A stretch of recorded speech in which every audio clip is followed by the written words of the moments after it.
Hello friends, મારી ચેનલમાં તમારું સ્વાગત છે। આજે આપણે લસણની તીખી ચટણી બનાવશું। તેના માટે આપણને જોઈશે લગભગ 1 વાટકી જેટલી લસણની કળી,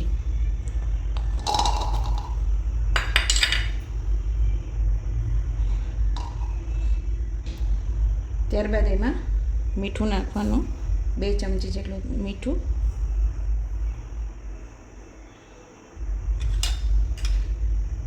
एक नानी चमची जीરું।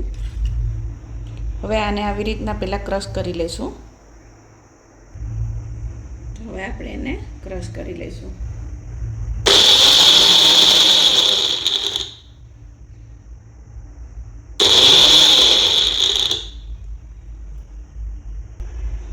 તમે જોઈ શકો છો હજી અધકચરું ક્રશ થયું છે। હવે આ સ્ટેજ ઉપર આપણે મરચાંનો પાવડર નાખીશું।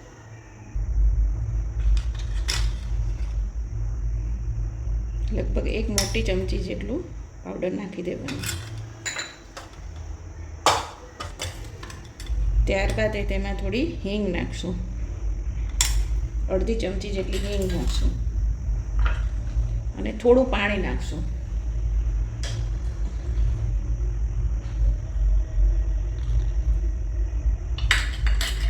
हवे एने सारी रीते हलावी लेशुं।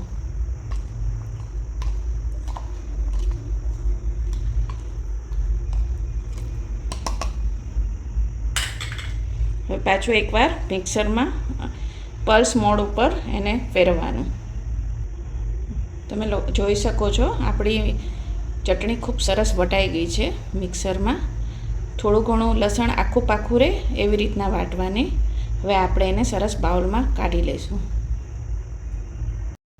તો આપણી ટેસ્ટી એવી લસણની ચટણી તૈયાર છે। ખૂબ સ્પાઇસી અને ટેસ્ટી હોય છે। તમે એને ભજીયા સાથે, મૂઠિયા સાથે, ઢોકળા સાથે, થેપલા સાથે, મેથીના થેપલા સાથે, કોઈની પણ સાથે બહુ ટેસ્ટી લાગે છે। તમે પણ આ ચટણી જરૂર ટ્રાય કરજો અને કોમેન્ટમાં લખજો કે કેવી લાગી। તમને આ મારી રેસીપી ગમી હોય તો મારી ચેનલને લાઈક કરજો, શેર કરજો અને સબસ્ક્રાઈબ કરજો। Thank you.